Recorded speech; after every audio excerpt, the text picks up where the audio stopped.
All right, well, President Obama making it clear that the fight in Afghanistan is, quote, vital to our national interest. The president also acknowledging this 30,000 strong troop surge does come with a huge price tag. We can't simply afford to ignore the price of these wars. Our new approach in Afghanistan is likely to cost us roughly $30 billion for the military this year. And I'll work closely with Congress to address these costs as we work to bring down our deficit.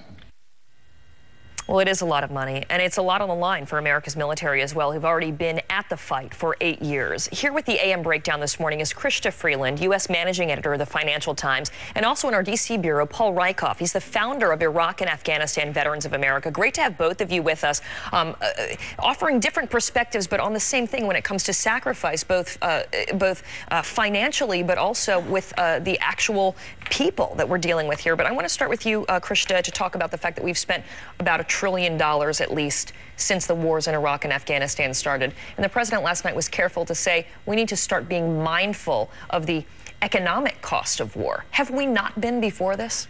Well, I think it's important to remember that these wars began in a very different economic time. If you think back to 9/11, that was the period when everyone felt that this was going to be the American decade. The American economy was very strong. The tech recession was coming to an end. People felt that this was this sort of moment of great global prosperity and American prosperity.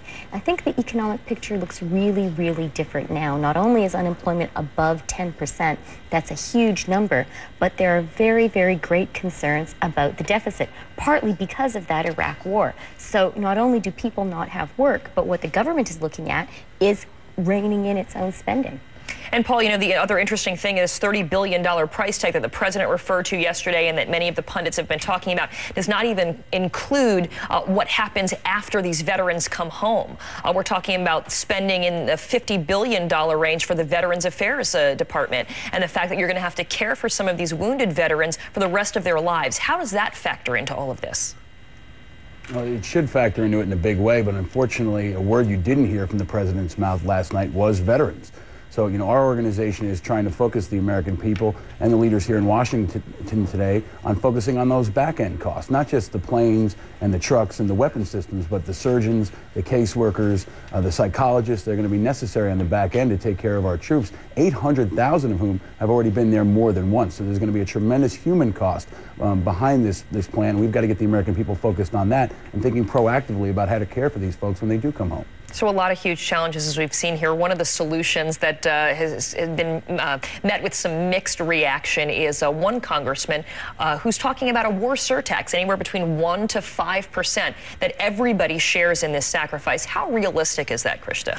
Well, it's a very clever political gambit, particularly if you happen not to be really supportive of this surge, because it's a way of making explicit to people this particular tax, you're going to have to pay this particular amount of money to go to the war in Afghanistan. And I think if you're not very enthusiastic about the surge, that is a great way to frame it.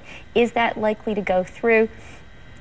I think probably not. And I do think that something interesting about how the president has framed this particular surge is trying to give something to both sides, very characteristic of Obama. So on the one hand, a surge, but on the other hand, a clear deadline.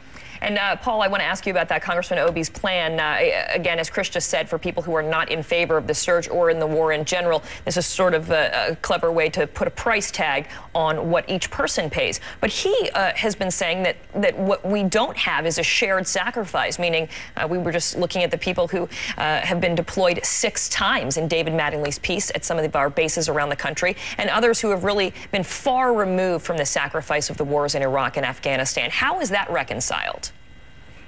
Well, it really hasn't been. I think there's a tremendous burden on our military, and especially on our military families. We're really not a country at war. Our military and our military families are at war, and for the most part, other folks are living life uninterrupted.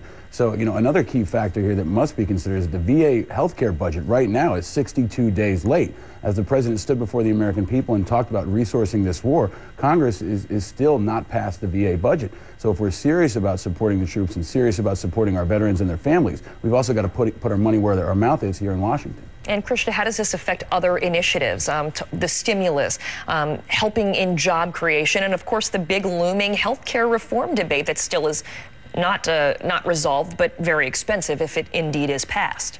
Well, I think what it could do is make both additional spending and, in the future, budget cuts more difficult. You know, it makes spending more difficult because the president said this is another $30 billion. What he didn't say is this will bring American troop levels to about 100,000 in Afghanistan.